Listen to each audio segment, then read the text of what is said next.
Hello, good people of YouTube. Mountbatten here.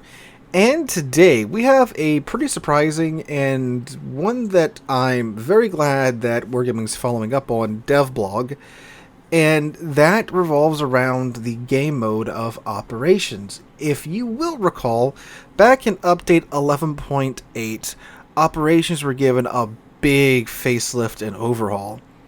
And if you played any of the operations before 11.8, you would be forgiven for thinking that it was a mode that was half tacked on, halfway done, and unfinished.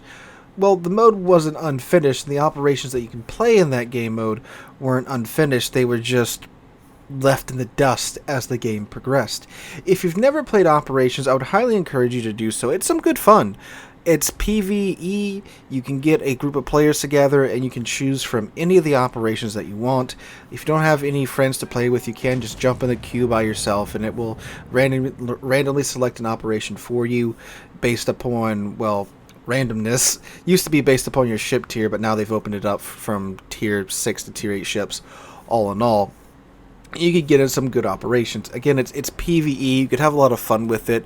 Just holding down W, playing a ship like Massachusetts or Tirpitz is good fun in these game modes, and you can still earn a bit of rewards in it. They're not quite as generous as, of course, random battles, but for what it is, it's a nice way to kill 15 minutes. It's a nice way to take a break from the craziness that is higher tier and random battles if you're like me and play a lot of higher tier games. So thankfully, again, they finally got their facelift, they got updated, but before 11.8, man, there were several operations that pretty much half worked.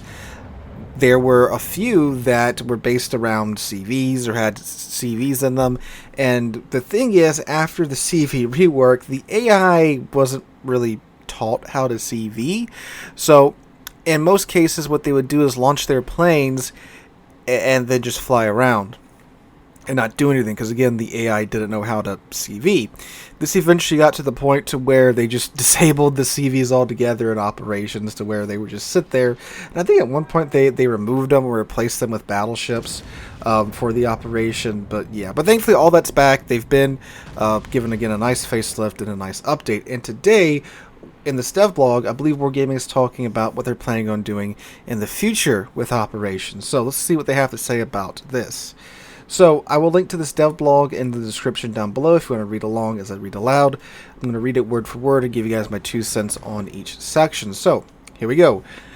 Update to the operations battle type in 11.8, results and future plans. We're here to share the results of the operations overhaul that occurred in update 11.8 and talk about the future of this battle type. Operations in World of Warships, what changed? Since the operations battle type first arrived in World of Warships, its popularity has been on the low side, accounting for only 3 to 5% of the time spent in battle by active players. The only exception would be temporary Halloween operations, which see higher participation. Regardless, we've often received community feedback requesting for operations to get more attention from the developers, so in update 11.8, we released a sizable revamp of this operation type. You can now take part in all operations aboard tier 6 to 8 ships, and the operation of the week was removed. These changes made it possible to diversify the gaming experience when playing operations, making it more alluring and closer in line with randoms and co-op, the game's main battle types. At the same time, the possibility to enter a specific operation while in a division remained. The difficulty settings affecting the bots are now modified by the ship composition the player team brings to the battle. For example, if players bring tier 6 ships, the bots will be weaker. Thanks to the mentioned changes and the removal of restrictions on going into battle on the same ship, player freedom to choose the ship they want was significantly expanded. Who figured when you let the players play what they want in the PvE game mode, the PvE game mode becomes more popular and fun. Updated rewards. Completion of additional tasks increased the rewards for completing the operation. Therefore, repeating the operation a second time can bring as many benefits as the first time around.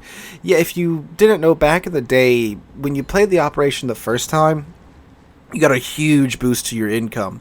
So many a player would get with a group of players that had played the operation beforehand and try to 5-star the operation. If you don't know, there's certain challenges and things that you could do during the operation, and you can, get a 5-star rating for completing all of them.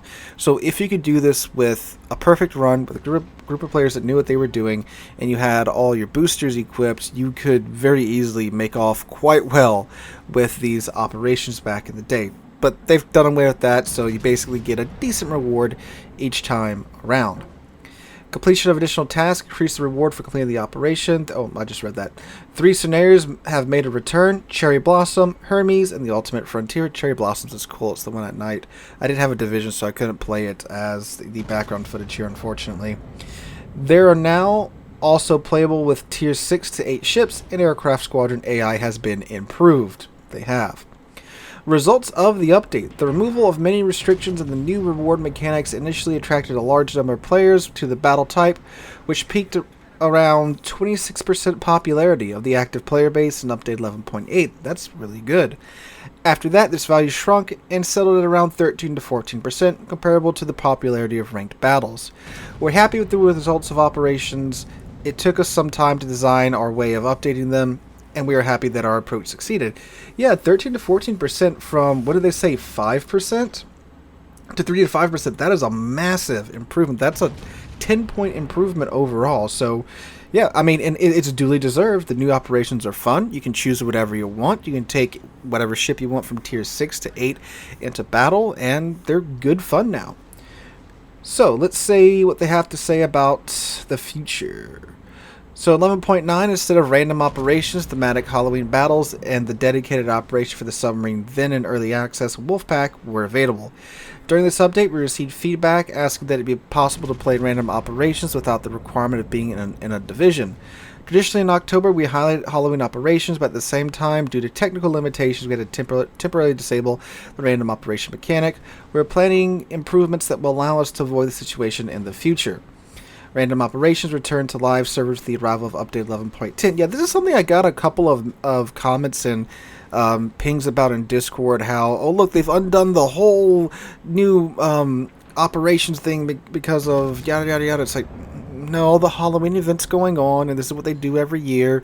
It's understandable that they can't just whip out a fix in a few days because of this. I am surprised, though, that they didn't think to include an option to play the random operations during the Halloween event. But again, I'm not a game designer, I'm not a coder, so I don't know exactly how that works. But as I say here, they're looking at adding that option into the future, which I hope they certainly do. Alright, now the future of operations. Development is moving in several directions. First, include more tiers. That would be nice. The ability to play operations with tier 8 ships was warmly received by players, and we got requests to add higher tier ships. We are considering this possibility, but first and foremost, we need to solve some more technical issues. Yeah, tier 8 is a very popular tier for premium ships and resource ships, so understandably, you'd want to play the operation with your highest tiered premium ship because that nets you the best economy. So that's why, Massachusetts, Alabama, those are my 2 go-to ships now in operations. Again, they're tier 8 premium ships, make a lot of money. They're both very tough. And again, you can just W in them and have good fun with those ships. And yeah, I would very much like to see higher tier ships be allowed to enter into operations. Of course, you can think of the farming potential with tier 9 premiums. Throw in the mix, you throw an Azuma in there and you just print credits at that point. So good, I'm glad that they are looking at that, and of course it opens it up to more players. I would also like to see some lower tiers be able to get added in. Maybe they could do an operation around the Battle of Jutland, have some tier 3 to 4 or 5 ships, 6 ships be added in. I think that would work quite well and kind of make use of the whole tier system in World of Warships. Alright, allowing participation in special activities while playing operations. We try when we can to include operations as one of the permitted battle types to complete missions and activities with, but we cannot always do so due to it being much easier to fulfill certain requirements like this. We are, however, considering options for including operations in all activities and combat missions.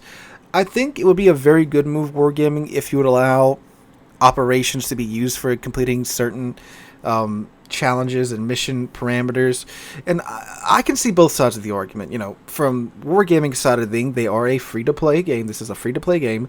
They got to make money somewhere, and if they made all these events where you can either grind out to the objective or pay your way through it doable in operations, then of course, if I need 5,000 secondary hits, I'm going to go to operations with a Bismarck or a Tirpitz and get that knocked out in like an hour, with how long some of these operations go on for and how long you stay in secondary range, especially with those ships. Again, you can knock that out in a couple of hours really quickly. Same with like ships sunk. I mean, in this battle alone, I sunk 7 ships. And of course, that's because in operations, you have convoy ships, you have support ships. You don't always wind up fighting against warships, you know, because again, it's operations, it's thematic, and you have those ships in there. Those ships are of course easy to sink, especially with a strong secondary ship, again like the Massachusetts or the Bismarck. So I can understand why they wouldn't want to make it too easy to grind out those achievements and stuff, not achievements, those missions and stuff, because again, they want to make money somewhere. But on the flip side too, you know, why not Wargaming? I mean, heck, we play the game enough one way or another, it would be very nice, but I can see both sides. I would like to think that they could, you know, add in things like damage done, base XP earned, things like that. I think those would be easy parameters you could throw into allowing to be done in operations. Again, I can understand, you know, plane shot down, secondary hits, ships sunk, why those wouldn't be allowed to be grounded out in operations. Alright, next part, different difficulty levels. In the past, we released hard and super hard difficulty levels for Halloween operations, which received positive feedback. We will look into adding higher difficulty levels to standard operations. I think that's good. It adds a lot more replayability to the operations. I would, of course, also expect the rewards to be increased when playing on this setting. Return of Wolfpack. At the moment, we are held back by technical limitations when it comes to having single-type ship operations exist simultaneously with random operations, which allow a wider range of ship classes. However, we are working on a solution that will allow it to return to the future. So yeah, again, I can see why that might be a hiccup, because, you know, you click random operations, you pick, you know, like a Massachusetts or something, and then you get Wolfpack, which of course only allows submarines, and that of course wouldn't be possible. So maybe they'll add a thing to where if Wolfpack gets selected, you have to go back and select submarine in your port to get that to work. I'm sure that could be done. New operations. We are also working toward adding new operations to the game. We don't have any specific information at this moment, but we will share more when we are closer to release. Again, that's good. We've had the operations right now for quite some time. Again, with the revamp that we've got, they're pretty much like new operations with the new ships that they add into them and the difficulty changes with the tiers and such like that. So I think we've got a pretty good set for the time being, but I would like to see more operations in the future.